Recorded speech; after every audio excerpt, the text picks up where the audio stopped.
Welcome back to Even Tacos Fall Apart. I'm MommaFoxFire, and I'm so glad you're here today. This episode is a little something special. It's a blast from the past recorded back in August of 2021. This one has been sitting in the archives, and I think it's more relevant now than ever. Today we're tackling a topic that touches on identity, self-expression, and empowerment, and that's gender-affirming voice training. For a lot of people, the sound of their own voice can be a source of joy, confidence, or even frustration, especially when that voice doesn't match who they truly are. For those exploring or affirming their gender identity, voice can play a massive role in feeling aligned with how they present themselves to the world. Changing your voice isn't just about pitch. It's about how you use your voice in everyday life, how it resonates with you, and how it impacts the way others see you.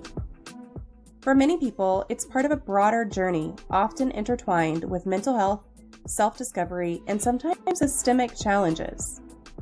Gender-affirming voice training isn't a one-size-fits-all approach, and it's not without its hurdles, but it can be life-changing. My guest for this episode is Tallulah Breslin, a voice therapist who's been doing this important work for years. Tallulah helps people adjust their voice to match their identity and build confidence in their communication. In this interview, we'll talk about how the process works, the impact it has on mental health, and the very real challenges in navigating voice training in a world that can be, let's face it, pretty judgmental. As always, I want to remind you that this show is a space where we don't shy away from the messy stuff. We keep it real and raw because these conversations are too important to sugarcoat. Now, before we jump in, I would love for you to engage. If this episode speaks to you, or if you know someone who might benefit from it, please share it far and wide. Your thoughts matter too, so drop a review, send me a message, or connect with me on social media. I'm MommaFoxFire everywhere, and your feedback is really what helps this podcast grow. All right, without further ado, let's dive into this archived interview with the incredible Tallulah Breslin as we explore the transformative power of gender-affirming voice training. All right. Hello. Hi, everybody. Welcome to another Mental Health Monday interview. Super happy that you guys are here. Our topic tonight is gender-affirming voice training. Want to remind y'all that we do have a question queue that I am frantically remembering that I forgot just now, so I'm going to open that up. And if you have any questions, exclamation point Q, pop them into the chat with that, and then we'll make sure that we get those in there to ask our guest tonight. Our guest tonight, I am super excited to have Tallulah Breslin on with us. She specializes in gender-affirming voice training. She's been guiding individuals in changing their voice gender expression since 2014 and presents locally and globally on gender inclusion, modifying voice gender expression, and voice empowerment. Many people struggle with listening to the sound of their own voice when their voice doesn't match their gender identity. And at Mantra Voice, their goal is to teach people how to feel comfortable and confident speaking so they can start living their lives as who they are. I have, of course, several different links for you guys if you're interested in finding out more about Tallulah and what she does. There's a bunch of links there, Twitter, website, couple Facebooks, and then Instagram as well. So feel free to go check those out. And with that being said, Tallulah, thank you so much for joining me today. Yeah, thank you for having me. I am gonna kind of just open this up a little bit so that we can get to know you a little better. What made you become interested in specializing in voice training? So in 2014, I had a friend who was transitioning, and she wanted help with transitioning to having a more feminine voice gender presentation. And that was when I started looking into it and figuring out all the ins and out of it. And over the last 3 years, I've had friends who were transitioning who wanted help with changing their voice gender presentation, and I helped them along the way. And as I started my own business, I just got more and more interested and active in doing the work. That's really cool. So it was really your career was kind of driven by your friend and their experience a little bit? Yeah, no, definitely that got me on it. I worked pre-COVID, I worked for 5 years in nursing homes, and COVID sort of, and when you're totally thrown off course, you end up finding a new path. And I started my private practice last June, and I've really enjoyed being able to go in this direction. So you started your private practice during COVID? I did, yes. What was that like? That, I mean, it was necessary. I think Mhm. that I think, like an object in motion stays in motion, so I'd just been staying in motion, and that sort of derailed me and came up with a new path that I really like. It took a while to get going, and I'm really happy with where I got to. But yeah, it was definitely, I needed that kick in the pants to get going, and I got there. Yeah, that's really cool. Very neat. Hey, Sinister, how are you doing today? Paige, Tay, welcome. Hope you're doing great. Yeah, so we are here with Tallulah Breslin again. Going to be talking about um, gender affirming voice training, which is a really cool topic. So y'all feel free to ask any questions that you have. And yeah, we've got a queue set up, or just pop them into chat. Either way, will be good. So, what are some of your favorite hobbies aside from working and doing what you love? And do you feel that you draw any particular distinctions between hobbies and self care? That's a good question. I have a lot of hobbies, so it is in my same realm, but I have a lot of things I want to accomplish with getting everyone access to gender affirming voice training and doing the work well. So I have a group that I run once a month that's free, that's sort of part of my passion project so that everyone can access voice training. And then I really like getting everyone who does this work to help others with their voice to be really effective and efficient about the way they do it. So I have a group I run every other Thursday. Both of those projects are like free passion projects that I do just to help people. Then I also like doing art. So I do, right now, my art projects at the moment are leather craft and watercolor painting. Oh, okay. Those are two completely different kinds of thing there, but that's really cool. What's your favorite thing that you've made leather crafting? Um, well, I like making things out of leather that looks like dragon print, where Hmm. so I have something here, but this is a belt that I'm working on. I don't know if you Oh can my see it. gosh. Yeah, that's really cool. Yeah, so I like making things for Ren fairs that have lots of pockets and steampunk type stuff. That's awesome. Oh, I love Ren fairs. So I didn't go this year. I didn't go last year because of COVID. But there's Scarborough Fair. I don't know where you're from, or if you're familiar with Texas, but Scarborough Fair has a really good one in Waxahachie. Well, it's like Maypearl or something. Anyway, it's fairly close to where I am. So, love that one. And then the one down in Houston, TRF is really cool too. Yeah, there's a few. I think I actually went to the one by you. It's been a bit, but a few years ago I went to one, and I've been to TRF too. There's another one out here, Sherwood Forest, that I like a lot. I've heard, okay, I don't know that Bite Mark is here yet, but I'm pretty sure she's gone to Sherwood Forest. She'll correct me if I'm wrong whenever she gets here. I'll ask her because I think she's been there. She loves Ren Fair steampunk. Like what you just showed would be right up her alley. It would be great. She would love it. Absolutely.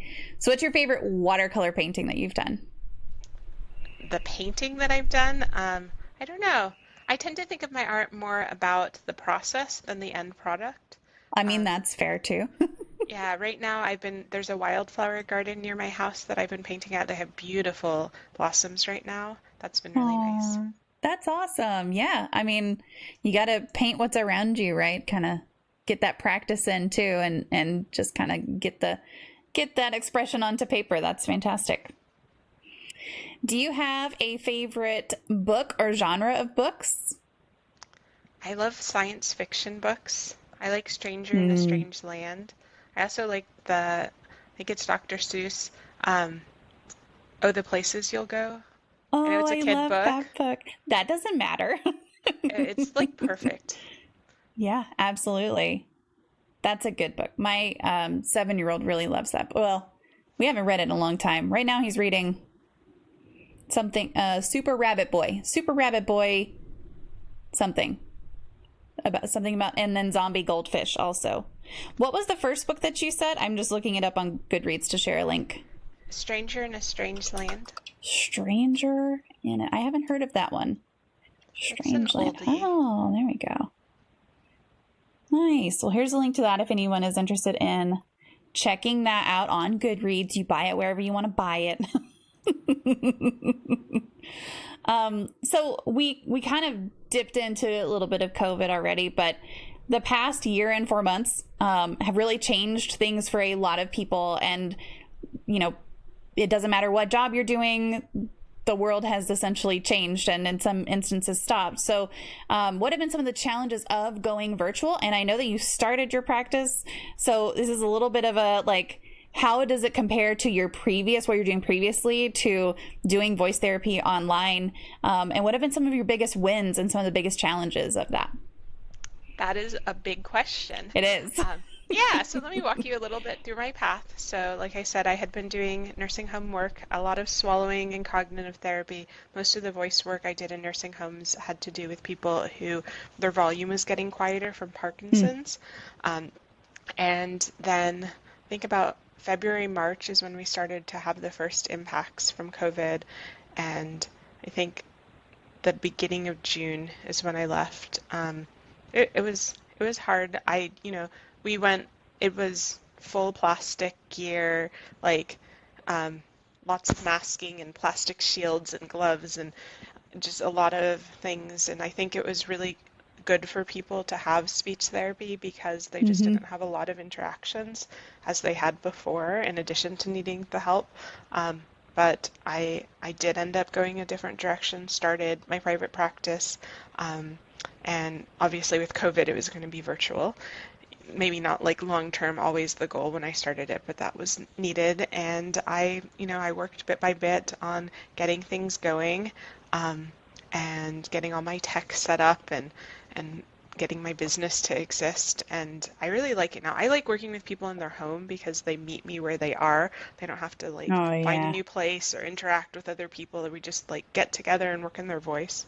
I think finding this new area to specialize in has been really a big win for me, and seeing all the people happy with their voices is like the best one of all.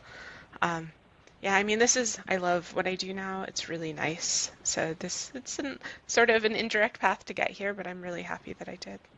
Yeah, that's really cool. So do you think that you'll stay virtual? Like, is that, or are you going to open an office of sorts to kind of see some people in person, or are you liking that it's all online? So I have seen over the course of COVID, I have had 2 clients in person, and I think it works really well to be virtual. I do have a local office that I can rent from if somebody wants to do it in person, but it just actually works really well to do virtual. So I think for now, I'm going to stick with it being virtual. That's cool. I mean, it's good for you, right? You don't have to pay for a lot of office space or anything like that. So you've got a little bit of a lower footprint. And then for people, like you were saying, being able to meet with someone in their own space, like that's one of the things that I really enjoyed about our team. So I work for an engineering firm and I'm in the sales department, and the work is completely different, unrelated, but it's nice to be able to see people in their element in their homes, and kind of you get more of other people in a way, and it's more authentic to me. This past year and year plus has been a challenge, but also, also some good things coming out of it, which is great. Oh, we have a question from the chat. Hi, Lady Lexi. Thank you so much for that question. With near constant effort, on average, about how long does it take to change one's voice to somewhere where it would be passable? That's a great question. Yeah, I'm not sure what near constant effort means. So it's different for everybody how long it takes to change voice gender presentation. I find on average the people that I work with practice between about 30 minutes to an hour a day, and that kind of fades over time as it starts to be more using your voice in the gender presentation you're going for and practicing that way. There is no set timeline that it takes. I've had people that I've worked with once. The most I ever worked with, I had one teen who was very difficult for, and we did 55 sessions, right? Like, so that's the spectrum. And I should figure out what the average is, probably somewhere in the like 10 to 20 range, but for sessions, but I don't think there's any answer that you can predict. There's variables that can make it faster. Not smoking is a big help, and staying hydrated helps. Doing practice regularly. It can be a little harder if it's uncomfortable to practice, but it's definitely something that absolutely can be done. Again, not sure what near constant effort means though. Maybe lady, you can clarify for us a little bit there. But we've already kind of started talking about changing the voice and kind of a little bit of that. But how, if we take it back to basics, how does voice impact our self-identity in general? Well, it's very core. So we use our voice to communicate all the time, every day with everyone. And if we don't like how we feel when we hear our voice, or don't like how we feel when we react to how other people gender us when they hear our voice, that has such a huge impact. It can make us avoid communicating altogether sometimes, or not speak up for ourselves, not self-advocate as much. And if you turn that around and you get to the point where your voice really rings true for you and you can be proud of your voice, that can have such a good feeling and make your communication be something that's a tool and helps you instead of a barrier. I feel like this is not something that I, as a all the terms just went out of my head, but I was born a woman. I present as a woman. I identify as a woman. My voice sounds like a woman. Like, I feel very privileged to have that. So not having had the experience of having to change my voice to be perceived in that way. Do you find that a lot of people also are in other forms of therapy, like mental health therapy at the same time they're in voice therapy, hormonal therapy at the same time they're in voice therapy? Or is there is this part of a process that comes after those? Or is there any sort of alignment there in your experience? So everybody's transition is different. Some people want to have help or support from a mental health provider. Most people I work with do take HRT, but not everyone. And I think that it's important to find what works best for you. You don't have to have any sort of medical intervention in order to get voice training. And it's right, we all have the same pieces and parts to our voice. So in order to change our voice gender presentation, we're learning how to modify the presentations of those, but we can do that same set of skills to change how we sound for other reasons, like to be more effective in the workplace and to be less accented or more accent, right? Like, there's all these different things that we can do with our voice. And so it's just, yeah, everyone's different. Every path is different. Yeah, I mean, I think that's fairly, sorry, I'm just reading chat over here. I think that's a pretty good representation of a lot of people's journeys whenever it comes to identity in general. So Lady clarified and said, I know that was a hard one. What I mean is, if I try to keep my voice in the female range all the time, all day long. Sorry for the extra hard question. By the way, it was a great question. I don't think that I don't think you should look at it as a hard question. It's a good question. So the near constant ever part is keeping it in the female range all the time when that is not your normal, what you've grown up with range. So to me, I feel like, right, like I said earlier, we all have the same pieces and parts to our voice. And if we have our voice recipe now, that's what we're most comfortable and is least effortful to do. And what we do with our voice gender presentation transition is we learn a new voice recipe. Maybe we need to adjust the height of our larynx, or how sweet our voice is, how light our voice is, whatever it is. And then that's going to become our norm through this process, and that becomes easy. But if we think about being in the feminine range, that just means using our preferred voice recipe, and that shift might be gradual over time, but definitely trying to use your goal voice more helps. So practice with all other things will eventually make perfect. White Mage Fifi, thank you for being here today. They ask, what are your thoughts on voice surgery to achieve your desired gender goal? So I would love it if voice surgery was at a place that we could recommend it, but it's just not at this point. So you, best case scenario, you get scar tissue. And the only thing that it does is it raises your pitch. And pitch is kind of an accessory variable. So if you effectively make your instrument be smaller, then your pitch goes up naturally. On average, the people that I work with change their fundamental frequency or their average pitch 35 to 70 hertz without working on pitch at all. So it's if you've done a couple of rounds of voice training with different people, so you know that you've done it as effectively as you can, and you're still not happy with your voice and you want to do voice surgery and then get more voice training afterwards, it's kind of the process. Like, that is a way to go, but I would definitely recommend everyone to try doing voice training first.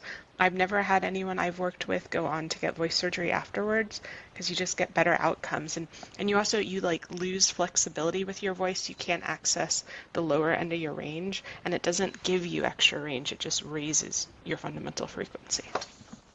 Oh, interesting. So even certainly you can do more with voice training than surgery can. Yeah, I think the idea behind it is that it's a shortcut, but you still do voice therapy before and after. Mm-hmm. Yeah. And Bite Mark is here. First of all, Bite, I have a question for you. Oh no, what was the Sherwood Forest? Have you been to Sherwood Forest? Is that it? I have. Is that the right one? Yes, it is. I have been to Sherwood Forest multiple times. I didn't go this year. This year was complicated, but I have been. Yeah. So Bite's question is, what is your favorite poem? Oh, well, that's probably the one I said earlier, the Dr. Seuss Oh, one. those places you can go. Absolutely. Hey, you know what? That works.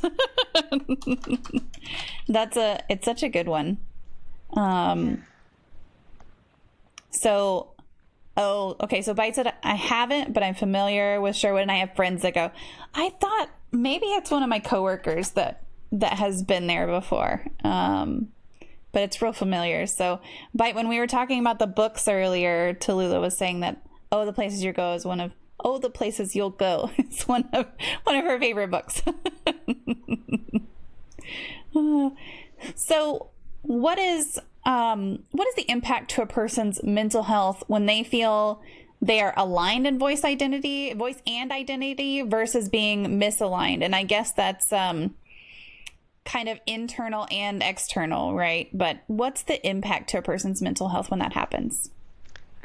It's great. I think that being gender diverse tends to make somebody have a marginalized experience, because there is unfortunately a lot of discrimination in our society. And so I've just encountered a lot of this sort of like chronic fatigue, that having to constantly be going through life correcting people when they misgender you, just sort of like being on guard for your own safety, it can make it hard, and people stop like speaking up and self-advocating. People, it wears people down, and when you're starting to be gendered correctly, you don't have that burden on you. Plus, it just feels good to talk to people, and it's like you're lighter. Yeah, that's really important.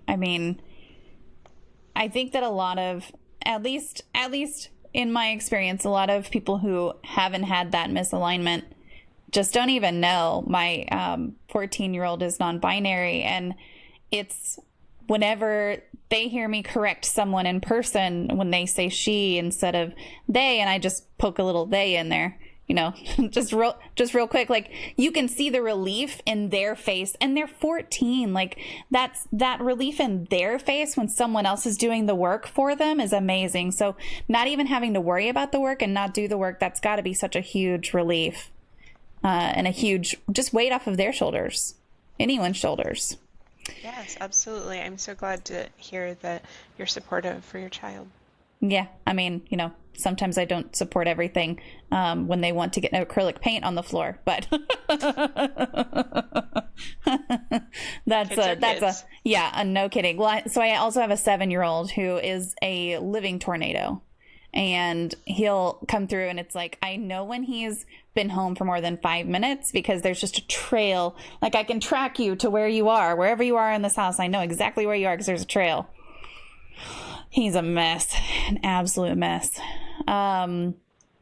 So can our voice affect our interactions with others on a daily basis? And if so, in what way?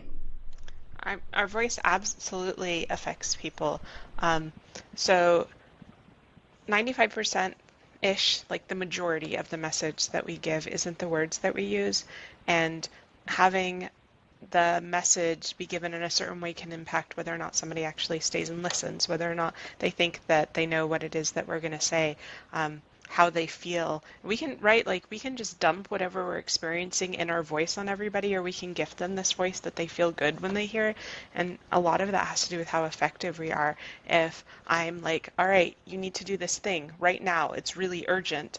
You may resist me, whereas, oh, okay, I need you to do this thing, it's really urgent, could you lend me a hand? There's so many different choices we can make in how we communicate with people and the effect that we have with it.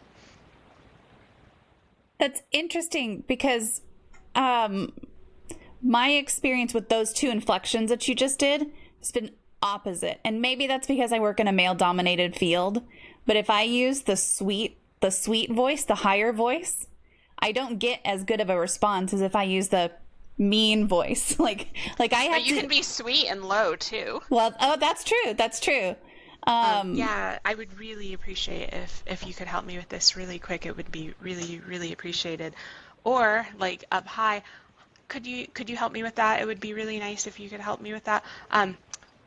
Politicians use, like, female politicians would use a lower pitched voice that's more monotone because it has the authority, like male dominated field. Yeah, I feel like that's more what I personally have to do. Because in my work life, it's like if you're not straight to the point, direct, the likelihood of it getting done is less. So is a lot of that driven by kind of the field that you're in, which way you want to go with that? I definitely think so. So when I was working in nursing homes, I hadn't quite figured this out for my voice, and I mean, nursing is a very woman field, right? Like there were a few men there, but so yeah, when I used a sweeter voice, I was more effective because there wasn't that kind of resistance. But if I wanted to be seen with authority in a space that was more dominated by masculine voices, I would probably be seen with more authority if I did use, the monotone down drift, a little bit lower pitch. Yeah. And I guess maybe working in an assisted living facility, it's more personal, right? It's less about I need you to do something for me in a work way than I need you to do this for me in a personal way. So I think that's probably a big difference too. Yeah, definitely. Each conversation, you have to be intentional about what you want, and if the more you're aware of how to change your voice the way you want it to be, the more you can have the impact and be heard the way you want. Is it tiring to work on changing your voice based on each interaction, or does it just come naturally to you now? I mean, I think that the process of changing someone's voice in your presentation can be tiring, and I think that you're learning to use your muscles in different ways and strengthening some of them. And better voice wants to be used, right? So it'll keep up. Yeah, I mean, I think it's a process. It is definitely something that takes work. Yeah. Lady Lexi says, I'm a singer and I've noticed when I sing in my male voice now, I'm starting to have pain on the left side of my vocal cords. Could that be because my larynx is used to being raised now? And I will take a moment to just say, we are not here to diagnose. We are not here to do any medical advising. But that being said, Tallulah, if you are willing to generally speak on that, I think that would be okay. Yeah, I mean, I think that anytime you have something happening different on one side than the other side, that's something to be attentive to. And if you are noticing that a behavior that you're using your voice for is resulting in strain, pain, fatigue, then that's where it's a really good idea to get some guidance from somebody who has more professional experience with the voice, so they can help send you in a healthy direction of how to use your voice and have it be comfortable and maintainable. That's great. Sea Bear, for the trivia questions, you just got to type them in, and if it's the right answer, it'll give it to you. So what is voice therapy? What does a session of voice therapy, what's the layout of that? What does it look like? So typically when I start working with someone, we first check in and make sure that their voice is healthy, and then we figure out what voice recipe they're using now, and modeling with my own voice what voice recipe they would like to have, and compare, find the differences, and then through training work one by one on all of those variables that there is a mismatch with, getting them. So if you want to do this, like what is the range for this variable, you are now able to produce it. What amount of it do you like to have on average? Let's get that consistent where each time it's the same, then have the feeling be the same, because you can't really think about your sound and think about what you're saying at the same time, and then generalize that so that you have not only that feeling all the time, but you stop having to think about it because it's now part of your voice recipe that you use. And that's great. Do you go through, do you have specific exercises that you do if they're trying to achieve something higher or something lower? Do those differ greatly? Yeah, I mean, depending on what it is that you're wanting to work on, depends on what it is. So I view it as kind of like a toolbox, and we have all these different things, and we'll just keep going through ways to adjust a thing until you get it, and then we stick with that one, and then if you need more tools. But it's ultimately about getting you to the voice that you want, and so we'll focus in. I also like to think about voice gender presentation as a bucket full of rocks, that there's all these different pieces to our voice, right? And if they were all rocks, you'd put them in a bucket, but some of those rocks are a lot bigger, and so we can get a lot more impact and change in our voice gender with working on the bigger rocks versus little ones. And so when I work with people, we start with the big rocks that matter to them and go in smaller and smaller rocks until, they're good, which could be like we're filling it with pebbles and it takes a long time, or it could be like, oh, you know how to raise your larynx, you know how to thin your voice, we're good. Oh, that's great. So can you give us an explanation of how the voice itself actually works? I mean, you referred to it as the instrument, so kind of take us through that instrument that we have and kind of some examples of how that works. Sure, I'd love to. So I like to use the power source filter window dressing framework when I think about voice gender.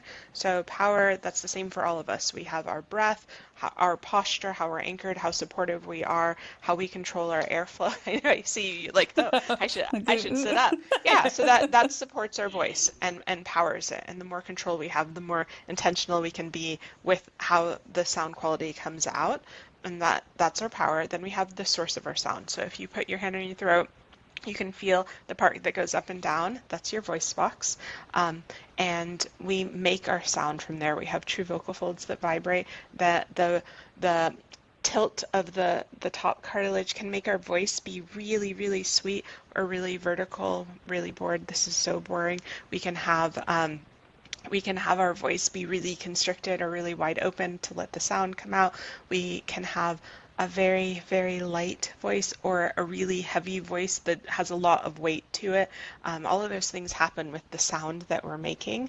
And then we take that sound and we send it through our instrument. So if you think about a guitar or a cello, they have a fixed size and shape that's static, whereas our instrument is constantly moving and shifting. It's a really amazing instrument, and that size and shape we do make smaller and larger with the way that we talk naturally, but with voice gender presentation we can shift in general the size to be more in one direction or the other.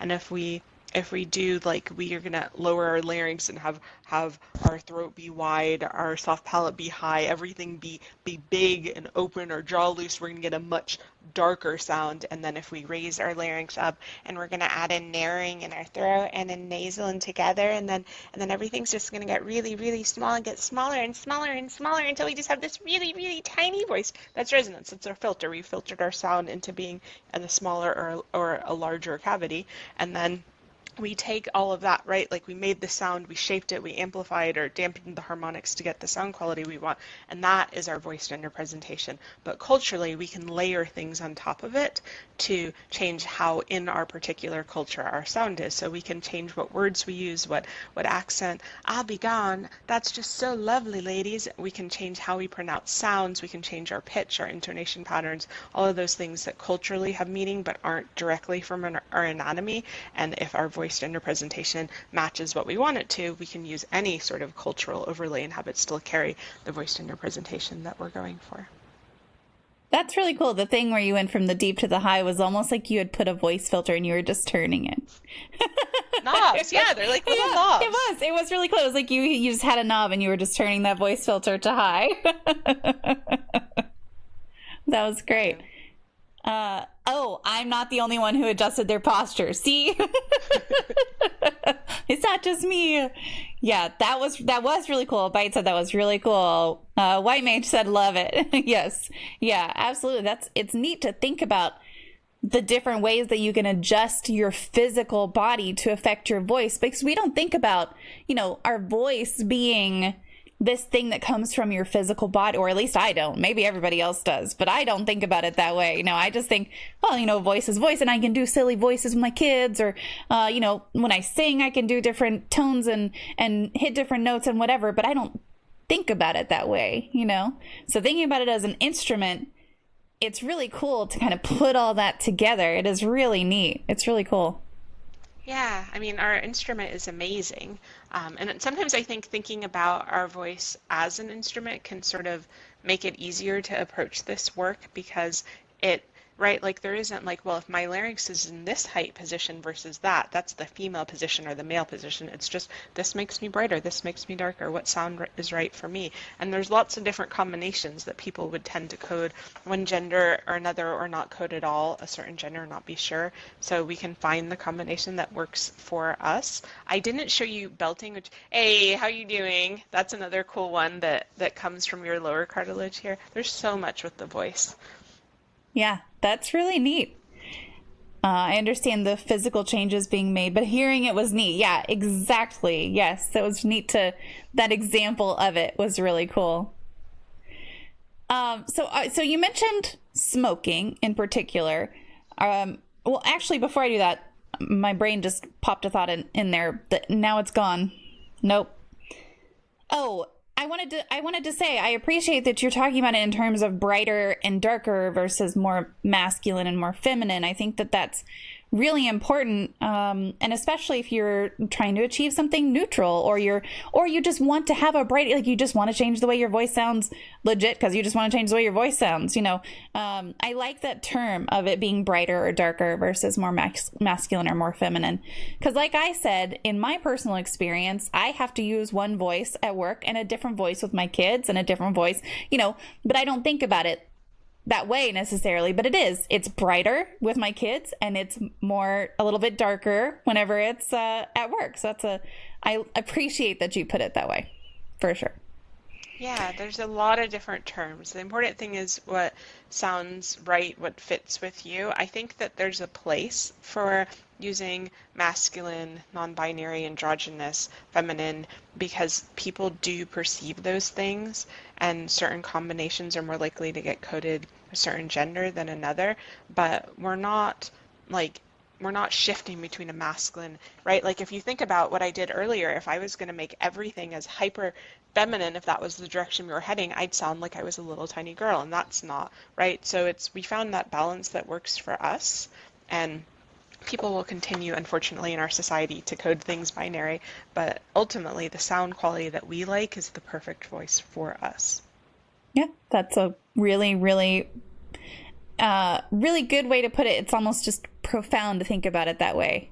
And I think a lot of people don't consider that. I know I really hadn't before. So you mentioned smoking and that not being good for your voice. Are there other habits that you either encourage clients to start doing or encourage them to stop doing to support voice training? Hydration is really important to this process. So if you think about the lining on the inside of our mouth, that lines our vocal folds, and pitch is how many times they're touching, right, in this wave per second. So 150, 250 times per second, the surface on the inside of your mouth touches, and imagine if it wasn't moist. Yeah, right? Like you could hurt your voice. And so that's one of the biggest things that we can do to keep our voice healthy through the process of using it every day, whether or not we're doing voice practice or not, is just to stay hydrated. Water is great. If you're doing things that are dehydrating, like drinking alcohol or caffeine, exercising, being aware, and adding extra water as needed. We can also, if you're having hydration problems, you can hydrate from the outside. Some people who I've worked with have had really good luck sleeping with humidifiers in their bedrooms. If they're kind of struggling with their environment being dry, for example, that can help. So, but yeah, I think hydration is super important. Vocal health in general. Another one that comes up a lot is reflux, that if you're having acid from your stomach come up and irritate your vocal folds, getting that under control so that you keep your acid down where you want it, down low, Yeah. really helps a lot. Yeah. This is making me want some hot tea. Absolutely. Listen, I need to hang out with you a lot because you're like talking about posture and you like drink your water. This is good. This would be great. So YMH says, in your experiences, have you found age to be a limiting factor in achieving your ideal voice? That is a lovely question. I don't think that there's any limit to age, but I think that voices are aged. So if you want your voice to be perceived as, when they hear it and they see it, that the voice's age matches the age that you present as, then there are things that you want to do.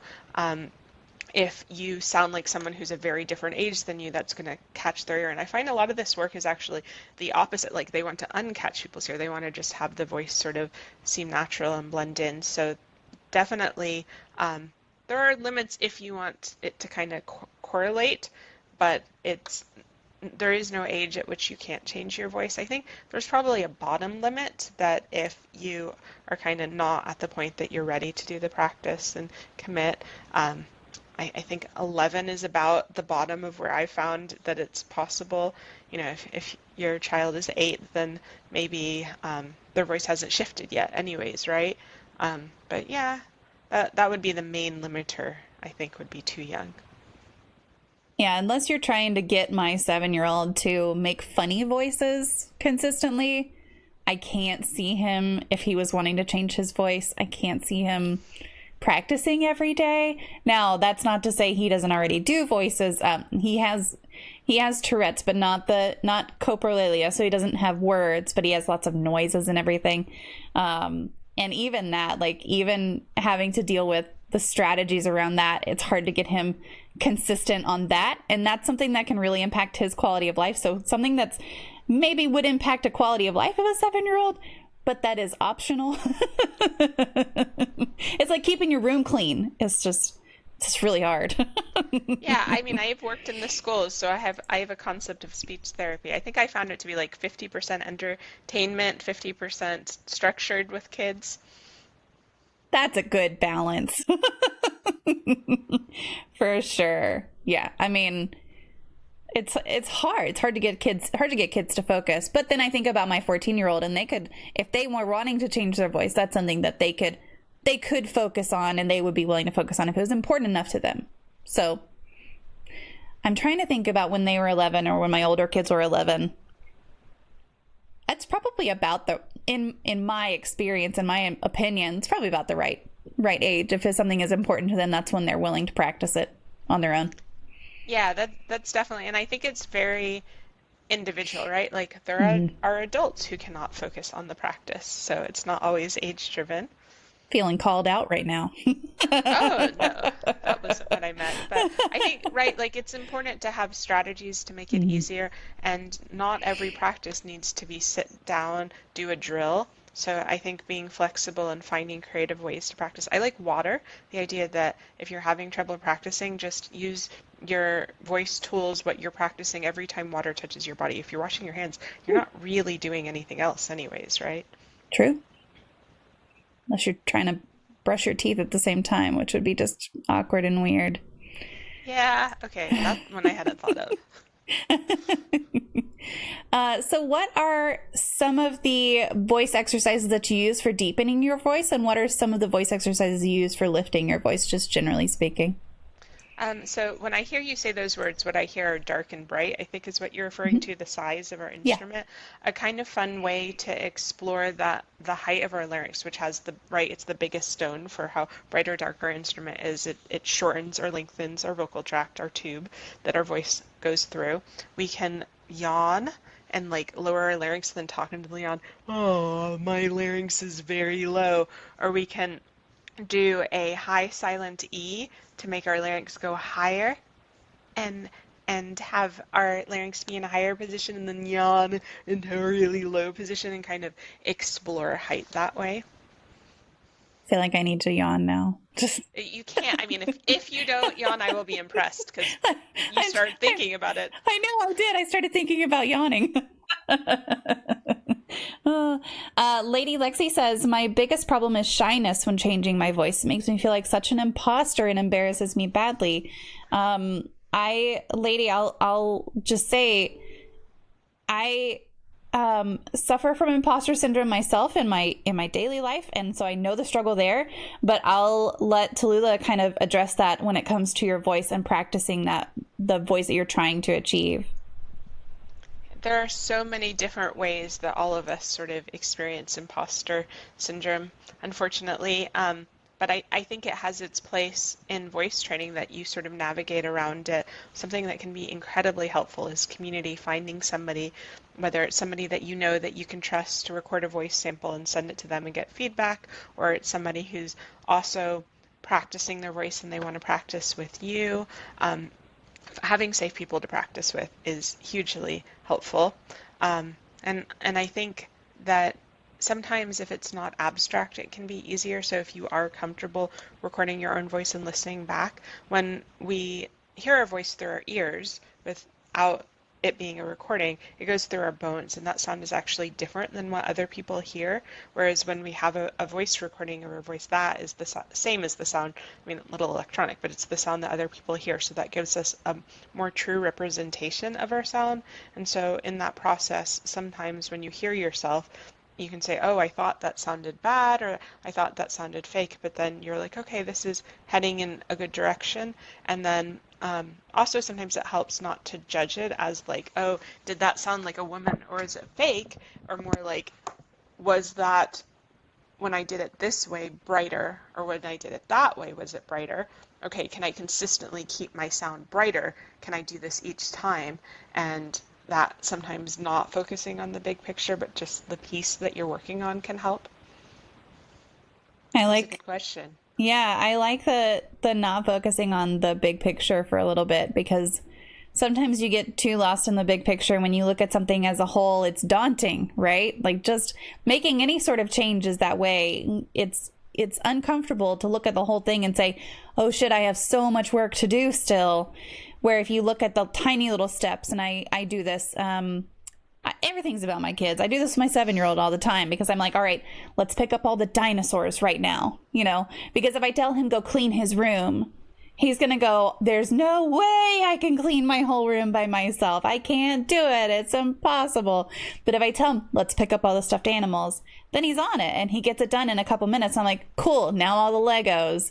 And so breaking it down into that little step and just focusing on that little step, I think is really helpful in a lot of things in life, but especially if you're experiencing that imposter syndrome, if you're focusing on the little things and evaluating yourself honestly and openly, and even having someone else evaluate you also is really, that's a really good tip. Yeah, I do. I had another thought. So something that I think relates to everything is we think about ourselves way more than anybody else does, right? Like everybody thinks about themselves. And so when you're going along and you're like, oh, did that sound right? The other person who's talking to you doesn't think that way. They're thinking about their own world. And well, it wasn't, did your voice sound feminine when you asked for the baked potato? It was, they want the baked potato. And so sometimes if you have a mantra or something like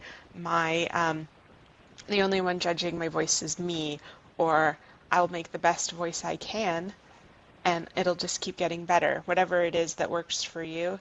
Here and now I use my voice and try to every time have it be a start new. No one else is judging. It's just your best attempt in this moment, and move forward. I think that can sometimes make it easier to practice actually using your voice that you prefer when you're out and about. That's fantastic.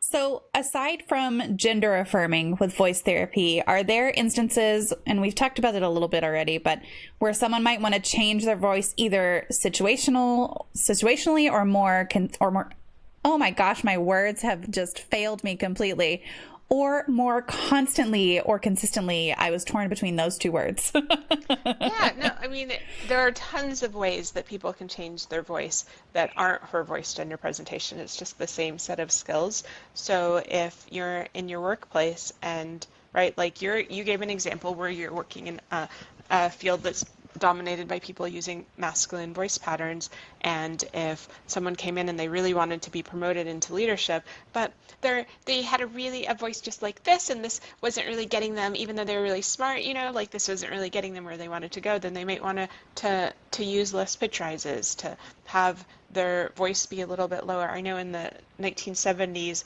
when there was the movement for women to enter the workplace professionally, the average pitch of someone using a feminine voice went down an octave because everyone adjusted to the male-dominated field and wanted to be taken seriously. Lovely gendered stereotypes in our society. But yeah, there's presentations. If you're wanting to be effective, they have lots of, it's not as common these days, but when you listen to really good speakers, they've trained in how to be effective and different techniques to use with their voice. And so if you're giving presentations and you want to be listened to and impactful, you can learn techniques, right?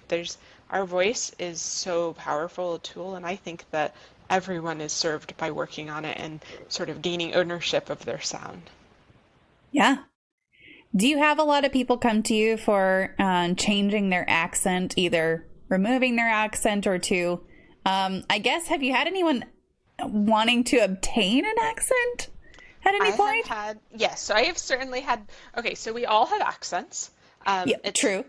Even people who, if you think of, it's unaccented, that generally means the Midwest accent is what our American society tends to think of as unaccented speech, but everyone everywhere has an accent. Mm-hmm.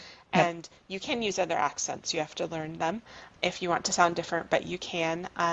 For within this work, I have had both directions. I've had people who wanted to lose a Southern accent that they gained to feminize their voice and gain a Southern accent that they associate with sounding feminine. Interesting. British also. That's another one that people have wanted to gain. British. Now, is British traditionally considered more masculine or feminine, or is it just for the intrigue if you're not British? I mean, I think that some people associate a certain sound with their goal voice and possibly gendering it, but I don't think that any culture's accent is inherently gendered, because there's both, right? There's masculine and feminine voices using every accent. Yeah, that's very true. So I went to Australia several years ago now, but I was there for 3 months for work, and when I was there, I would have people just be like, oh my gosh, I'm fascinated by your accent. And I'm like, look, if you were in the States, everyone would be fascinated with your accent. And every time I go visit any of my family in East Texas, I come back with the thick East Texas accent. And then I have to eventually drop it back out because I don't like it that much. And so I know that I have an accent, but I don't think about having one. So it's good to remind everyone that yes, actually everybody does have an accent. Bite Mark asks, my words are just awful today. Are you as fascinated by Eric Singer's YouTube videos as I am? He's a dialect coach that does stuff for Wired, and I personally love his videos. I don't know that I've seen it. So if you haven't checked him out, he's really fantastic. And he does a lot of how to make the sounds videos with his instrument, which he doesn't call it an instrument, but he talks about this is what's making that sound happen. This is what's making that sound happen. This is where that came from. This is where that came from. It's really, really cool. And highly suggest, if you are interested in YouTube and getting down into a rabbit hole, that you check his out. So it's Eric with a K, Singer, just Singer, straight that way. They recently did a tour of USA accents. Oh, cool. Okay, I haven't seen that one. I'll have to check it out. I will look it up. Thank you for the recommendation. Bite, you're welcome to link. I don't know if he has a sub page on Wired or anything like that, like a subsect of the Wired page that's just his stuff. I don't know. If you have a link, please post it. So aside, do men or women benefit more in the workplace from modifying their voices? Like, is it more likely that a male identifying person would benefit versus a female presenting person would benefit by modifying their voices to be one way or the other? We talked about whenever women were entering the workforce, but what about now? Is it any different now? I think the gender is less important than the level of discord there is between what the sound currently is and what the desired sound is. And sometimes it can go along with your background. I've had people who were neurodivergent who had a very high-pitched voice that they didn't think that they could change, and we worked on that, and so it wasn't a big shift, but once they were able to have just a little bit lower larynx position, then their pitch dropped a little bit and it sounded a little bit more like what they wanted to sound like. I think some people like to have voices that are different gender presentations to use at work for different situations. If you have the nice little old lady come in, you can have the really sweet voice, I'll hold your hand, everything's fine.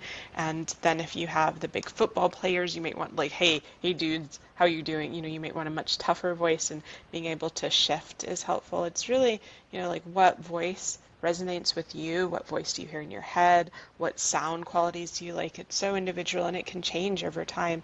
And I think that everyone benefits from being intentional with their voice if there's any sort of discord or less effectiveness than they would like.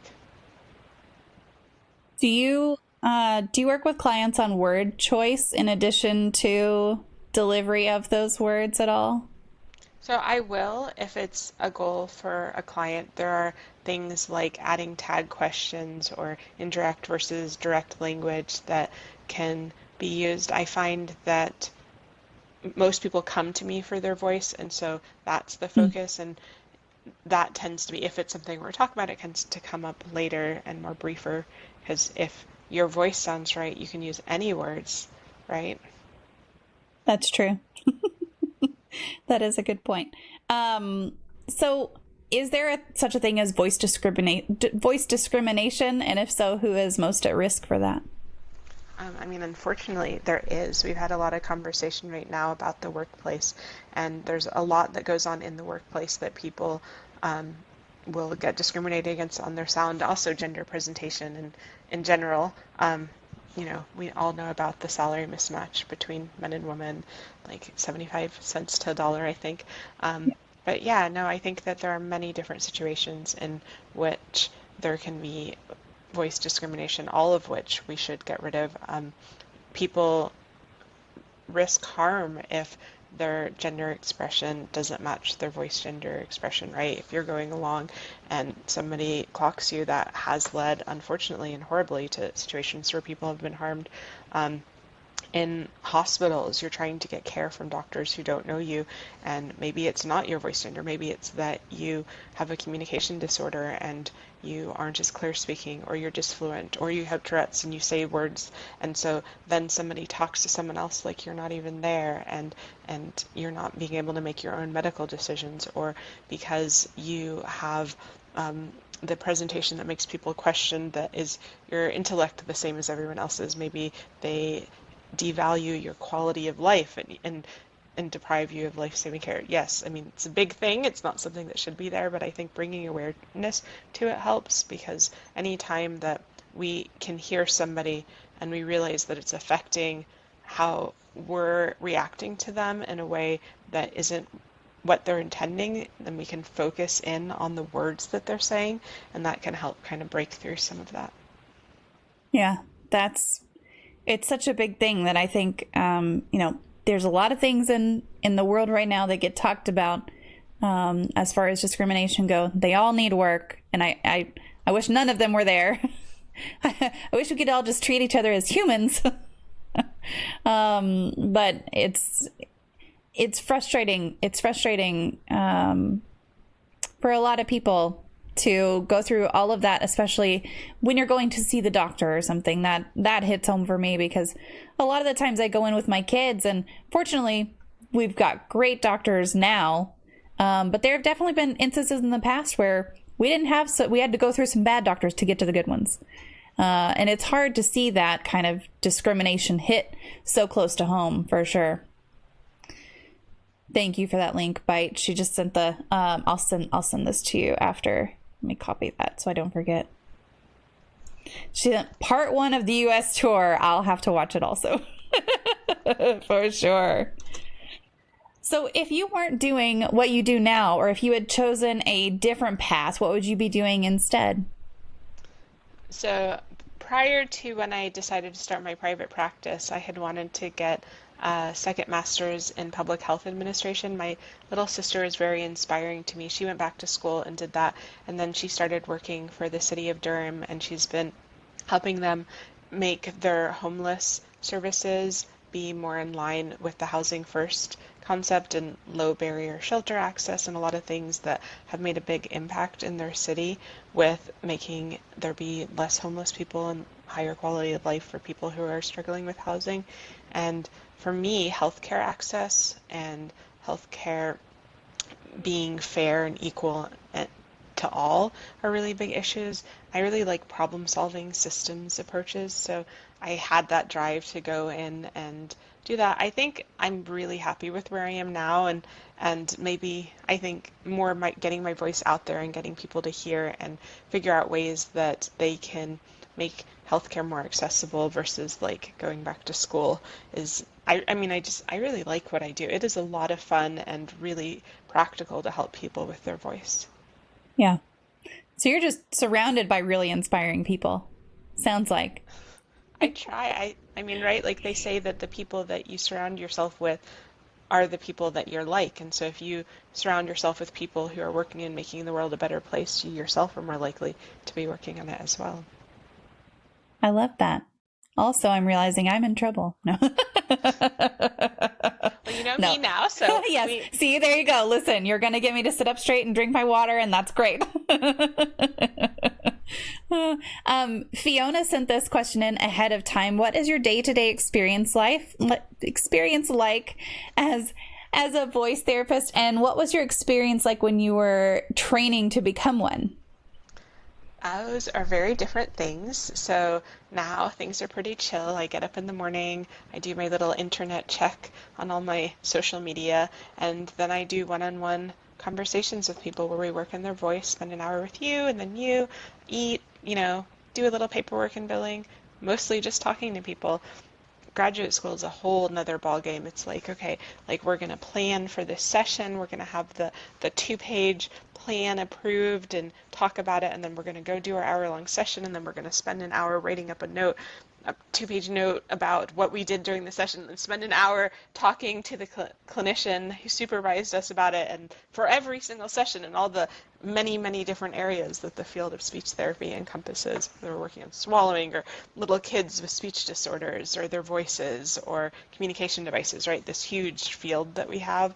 And every time you go through that process, you start to learn, and each person you learn something different with. But it is a different world, right? Like you have to kind of get comfortable with being able to talk to people about uncomfortable topics, and how to present things in a way that's effective, how to teach in a way that people hear and learn. And so it's a heavy, intense process. Now this is a little later. Yeah. Yeah. Was it worth it to you? Yeah, absolutely. I absolutely love what I do. Yeah. We've heard several times that grad school is just awful and not fun and not ideal. But that they, almost everyone that we've talked to, well, I won't even say almost everyone that we've talked to on here loves what they do. They don't always like the bureaucracy, paperwork, those kinds of things, the background, the red tape to do their jobs or whatever. But everyone we've talked to on here just absolutely loves what they do. So it seems like it's worth it.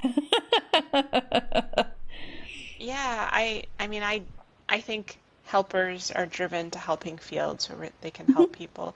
But I really do like what I do. And grad school is one of the hardest things that I have ever had to do, but right, like I couldn't have gained the level of clinical skill to be able to help people as strategically and effectively if I hadn't had my years of like, and let's write that 3 more times, and let's do that 6 other ways. Was there anything in grad school that you wish you did get to do more of now? Well, I mean, I think doing more gender-affirming voice training in grad school would have been awesome at the time that I went.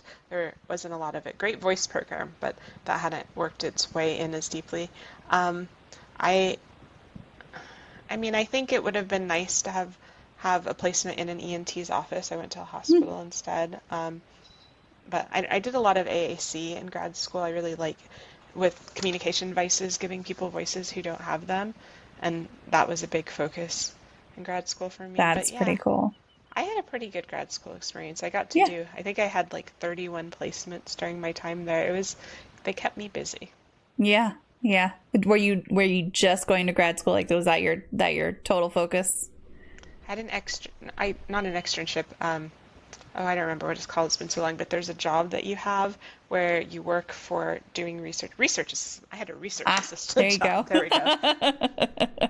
Yeah, that I worked full time as a single mother while going and getting my bachelor's. I only got my bachelor's. I didn't go any higher than that. But looking back at that now, first of all, I'm glad I was young. Because if I tried to do that now, it would be a different story. But second of all, I mean, to me, it was worth it. But I know a lot of people who have gone to school not for anything related to, voice training or anything like that. Nothing in that kind of realm. Honestly, nothing in the medical realm at all, or healthcare realm, really. Everyone seems to feel like their schooling was worth it for that. But I was a business management and marketing major. And I know a lot of business majors who don't feel like it was worth it, except for you have to have it for your resume. That's it. You got to have it. I have a good friend who her path out of the nursing homes was to go get a master's in business. She used to work with me and she left and she's been really happy there. So my path to school is very indirect. I was not a big fan of school when I was younger. I think kids weren't very nice. I mean, it's kind of hard to imagine, but I didn't finish high school, and much to my parents' chagrin, but I went on and I have 3 degrees from college now, so I think it all worked out. Oh, yeah. I mean, no matter what path you take, right? Eventually you're going to wind up with something that you enjoy doing. Hopefully, that's the goal, Yes. right? As an adult, that's what you're hoping for, is that you wind up in a career that you enjoy. So you got there. That's great. Yeah, I think there should be more focus when we consider education or even anything we do on what we want our end job to be, rather than like there is value in the process of getting educated. But I think that if people spend time thinking about maybe follow somebody doing what it is that they're thinking of doing, is that what I want to do? Do I want to be in a computer? Do I want to be helping people direct? Whatever components that you want to the job, and then finding the path to get there and using education as a tool to get there, Yeah. I think makes it be much more useful. Yeah, definitely. For sure. So we have come to the magic moment of the stream, and I'm getting my magic wand because yes, I do have one. Courtesy of Bite Mark, and I'm gonna change it a little bit here, but I'm gonna wave this magic wand, and with this magic wand, you get to tell me what, if you had the power, you would eliminate as far as one common opinion, misconception, theory surrounding mental illness, disabilities, or talking about mental health. What is that going to be? And hopefully this works. This hasn't broken. So here's the magic wand. I'm just gonna wave it here, and now you have the power. Oh, well, I would want everyone to know that it's possible to change their voice gender presentation. I think that's a pretty core message, that people should know that they're able. A bigger message is that everyone has quality of life, and that no matter what sort of barrier they face, whether it's a communication disorder or physical disability, that everyone has the right to the same health care. Maybe their gender expression and the sex on their driver's license doesn't match. They still need health care, and that all of that access should be equal. That's a big one. All of that access should be equal. Did y'all hear that? Please, somebody like put that in the universe and say all that access needs to be equal right now. That's a big one. Well, I'm going to open it up. If there's any remaining community questions, please put them into the chat. And I'm just going to open it up to you and say, is there anything we didn't talk about as far as voice therapy or resources or sites or anything like that? I do have your links. I'll post them again. And then I'll just open the floor to you. Oh, thank you. So I know for people who are working on changing their voice gender presentation, having community helps a lot. I did include the link to my Facebook community where you can come together with other people, come to our group, and then, I don't know, I think everyone should know that it's possible to change their voice. I think that it's so fulfilling, whether or not it's for voice gender presentation, for effectiveness, for having a sound quality that resonates with you. It's possible. There's a lot of resources out there. I'm happy to help people guide whatever direction that they want to go, whether it's helping others. I like teaching people how to teach people. That one I particularly like. Impact more people that way.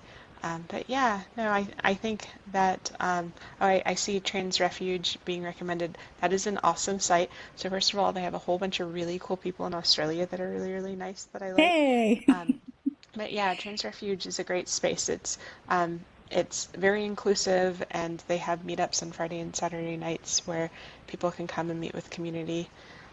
And for my group, we're having a meetup this Thursday at 6 p.m. Central Time, I believe it is. And it is through the Facebook groups. If you want to go there, you can also email me and I can get you connected as well. But yeah, no, I really appreciate you giving me the opportunity to come here and talk about my favorite subject. It's been fantastic. Yeah, I'm glad you were here. And Lady Lexi, thank you for that link. I appreciate it. I haven't seen that website before, but if y'all are both recommending it, I mean, can't be bad, right? It's kind of like Facebook that's super open and welcoming, that's targeted for people who are gender diverse. So it's the anti-Facebook. It's a social media. There's a lot of them. Gotcha. Understood. Facebook has turned into a giant dumpster fire in some areas. Not all of Facebook, but boy, I'm from Texas and my family is from Texas, and not all of them are great. I'll put it. And a lot of can be people, helpful. yes, I have a lot of the mute. Like I mute them so that I don't have to see their posts. They still wind up cropping up every now and then though, but for sure. Bite Mark said, thank you so much for being here. This whole interview was fascinating, and I echo that. This was a fantastic conversation. Yeah, thank you so much for reaching out to me. I've really enjoyed talking and meeting you and your audience. Yeah, absolutely. Oh boy, Kite. Well, no, Kitty era cat. Oh God. Hi, Cat. Thank you so much for that raid. I appreciate it. Hey, Argoth, how are you today?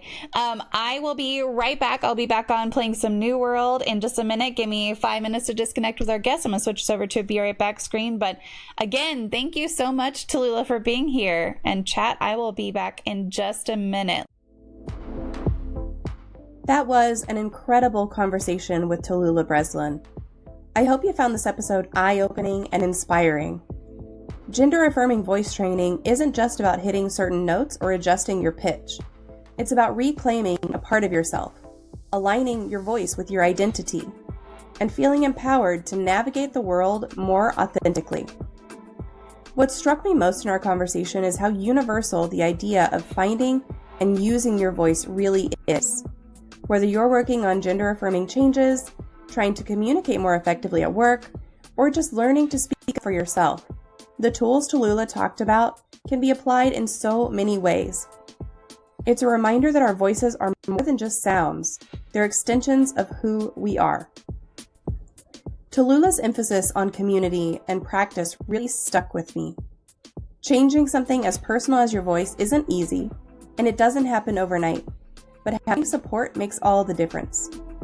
If you're someone who's thinking about starting this journey, know that there are resources out there and people like Tallulah ready to guide you every step of the way.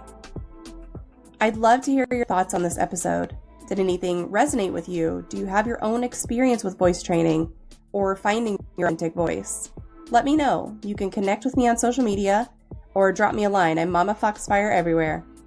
Your feedback means the world to me and helps shape future episodes. If you enjoyed this conversation, it would mean so much if you would take a moment to like, subscribe, and leave a review or a comment for the show.